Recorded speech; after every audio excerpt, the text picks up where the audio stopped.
दोस्तों, स्वामी विवेकानंद जी की कुछ प्रेरक कहानियों में से आज मैं एक कहानी शेयर करने जा रही हूँ। वीडियो में आगे बढ़ने से पहले मेरे इस चैनल को लाइक, शेयर एंड सब्सक्राइब जरूर कर दे और बेल आइकन को प्रेस कर दे ताकि आगे आने वाली वीडियो की नोटिफिकेशन मिलती रहे। चलिए बढ़ते हैं आगे वीडियो में।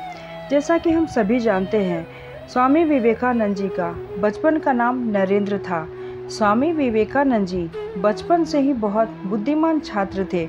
उनके तेज दिमाग और प्रभावशाली बातों की वजह से सभी उनकी तरफ खींचे चले जाते थे। एक दिन स्कूल में भी स्वामी जी जब अपने दोस्तों से बातें कर रहे थे, बातों ही बातों में स्वामी जी उन सबको एक कहानी सुनाने लगे। उनके दोस्तों को वो कहानी अच्छी लग रही थी, इसलिए सभी ध्यान से सुन रहे थे। विवेकानंद जी कहानी सुनाने में और उनके दोस्त उसे सुनने में इतने खो गए कि किसी को पता ही नहीं चला कि कब मास्टर जी क्लास में आ गए। मास्टर जी ने क्लास में आते ही बच्चों को पढ़ाना शुरू कर दिया। आगे बैठे बच्चे उन्हें ध्यान से सुन रहे थे कि कुछ ही देर में मास्टर जी के कानों तक विवेकानंद जी की हल्की सी आवाज़ पहुंची। उन्होंने ऊंची आवाज़ में पूछा कि कक्षा में कौन बातें कर रहा है। वहां मौजूद अन्य छात्रों ने विवेकानंद जी और उनके दोस्तों की तरफ इशारा कर दिया। यह जानकर टीचर को गुस्सा आया। उन्होंने उन सभी को अपने पास बुलाया और पूछा कि मैं अभी क्या पढ़ा रहा था।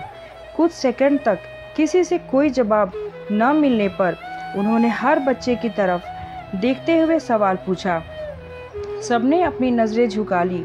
तभी टीचर जी विवेकानंद जी के पास पहुँचे और कहा कि क्या तुम्हें पता है मैं क्या पढ़ा रहा था? उन्होंने मास्टर जी को सही जवाब दे दिया। तब मास्टर जी को लगा कि इन सब बच्चों में से सिर्फ विवेकानंद ही ध्यान से पढ़ रहे थे, दूसरे बच्चे नहीं पढ़ रहे।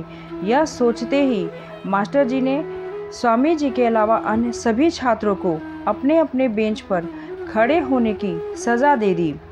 सभी ने टीचर की बात मान ली और बेंच पर खड़े हो गए। कुछ ही देर में स्वामी विवेकानंद जी भी अपनी सीट पे जाकर बेंच पे खड़े हो गए। स्वामी जी को बेंच पर खड़ा देखकर मास्टर जी ने कहा कि मैंने तुम्हें सज़ा नहीं दी है, तुम बैठ जाओ। इस पर अपनी नज़र को झुकाते हुए विवेकानंद जी ने कहा, सर मैंने ही इन सभी छात्रों को बातों में लगा रखा था, गलती मेरी ही है। सज़ा न मिलने पर भी स्वामी विवेकानंद जी द्वारा सच बोलने पर सभी छात्र काफ़ी प्रभावित हुए। दोस्तों, हमें इस कहानी से यही सीख मिलती है कि हमें कभी भी किसी मोड़ पे सच का साथ नहीं छोड़ना चाहिए। सच के मार्ग पे हमेशा चलना चाहिए। अगर आपको मेरी ये वीडियो पसंद आई हो तो कमेंट बॉक्स में कमेंट करके ज़रूर बताएं। धन्यवाद।